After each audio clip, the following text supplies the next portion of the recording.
morning class. In this class we are going to study about polymerization and its types. So the very first question is, what is polymerization? It is linking of large number of smaller molecules known as monomers with each other to form a macromolecule or a polymer molecule via a chemical reaction is known as polymerization. Another definition could be a fundamental process by which low molecular weight compounds are converted into high molecular weight compounds. For example, a styrene molecule undergoes polymerization to form polystyrene. Now, there is a term called degree of polymerization. So, degree of polymerization is related to the mass of the polymer and that of the monomer unit. So, degree of polymerization is the ratio of mass of the polymer to the mass of the unit monomer.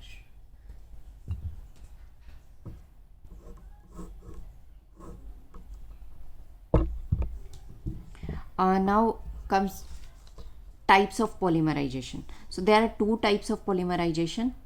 Polymerization can occur via addition reaction or condensation reaction. So if the polymerization occurs via addition reaction, it is called addition polymerization or chain growth polymerization. And if it occurs via condensation reaction, it is called condensation polymerization or step growth polymerization. So first of all, we will discuss chain growth polymerization. In chain growth polymerization, there is a formation of reactive intermediate. Like there could be a free radical or a carbocation or a carbanion. And usually unsaturated compounds undergo these type of polymerization. So unsaturated compounds like alkenes, alkynes and their derivative. Now depending upon the reactive species, or you can say depending upon your monomer, there could be three different mechanisms: free radical, addition polymerization, second cationic polymerization, and third anionic polymerization. Now let's discuss the free radical addition polymerization. In free radical addition polymerization, the monomer used are monosubstituted alkenes. Mostly monosubstituted alkene shows this free radical addition polymerization, and in this case mostly cations like various peroxides, benzoyl peroxide, hydrogen peroxide or tertiary butyl peroxide are used. The reason the peroxides are used is because we need free radical, and peroxide facilitates the generation of free radicals. So that's why the catalyst of peroxides are used. Now all of us know that in free radical reactions there are three steps: chain initiation step, chain propagation step, and chain termination step. So the very first is generation of your free radical. So this is benzoyl peroxide. So in whenever you provide heat to benzoyl peroxide, a homolytic cleavage takes place. This bonds cleaves homolytically and two free radicals are generated from one molecules of benzoyl peroxide. Now this free radical eliminates CO2. The CO2 gas will be eliminated and C6H5 radical is generated. This radical on reaction with your monomer, let's say in this case they have taken ethene. So on combining with ethene, C6H5 CH2 free radical is obtained. Next step is chain propagation step. Now this free radical further reacts with other molecules of monomers and increase the length of the chain. This is the reason that this addition polymerization is also called chain growth polymerization. The chain is being increased step in, like one by one monomer is getting attached and chain length is being increased. So similarly, on undergoing addition of n ethene monomers, this is obtained. Now last step is chain termination step. When two such free radical chains combine together, they form a neutral polymer. So this is the mechanism of free radical addition polymerization. It includes 3 steps: chain initiation, chain propagation, and chain termination. Mostly monosubstituted alkenes undergo free radical mechanism, and a peroxide catalyst is used in this. Second is cationic polymerization.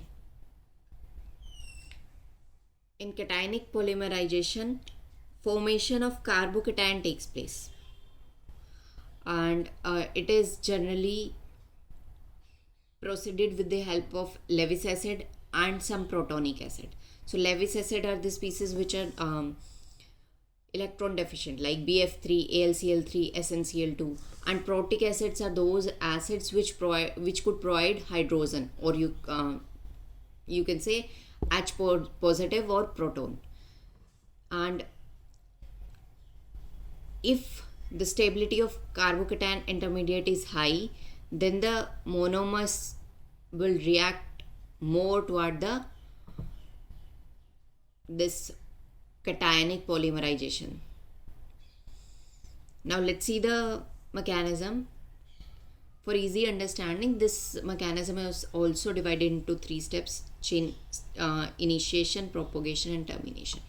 So if we have protonic acid, sulfuric acid, it dissociates into H positive and HSO4 negative, and our Lewis acid on reaction with water gives us H positive. So this H positive, this proton, combines with the monomer which is unsaturated and leads to the formation of carbocation. Now in the chain propagation, this carbocation species reacts with other monomers and keeps on generating longer carbocation, which on further reacting with monomeric units lengthen the chain of the carbocation. As we reach the termination step, proton loss happens. So proton from this carbon, hydrogen from this carbon is released in the form of proton, and a double bond comes here. So this is the polymer obtained at the end of the carbocationic polymerization. The third type of addition polymerization is anionic polymerization. So it also have similar kind of mechanism. This you will have to do yourself, and we can discuss it in our doubt classes. After that comes the step growth polymerization or condensation polymerization. So condensation polymerization involves a chemical reaction which proceeds in a stepwise manner, and in condensation polymerization, at every step there is an elimination of small molecule. That small molecule has very less molecular weight. Examples could be of water, ammonia, hydrochloric acid, ethanol, methanol, and these smaller molecules which are byproducts are known as condensate. This examples could be your nylon 6,6 synthesis. In nylon 6,6 synthesis, your adipic acid and hexamethylene diamine reacts at a 553 Kelvin temperature and a very high pressure to form nylon 6,6. And in this reaction, water molecule is your condensate. Similarly, another example is terylene. It is also called dacron, and it is synthesized by reacting ethylene glycol and terephthalic acid. So this you will be writing the reaction yourself, and you will be naming what is the condensate in this particular reaction. Another question that you have to do is differentiate between step growth polymerization and chain growth polymerization. Some practice questions has been given here, those also you will do.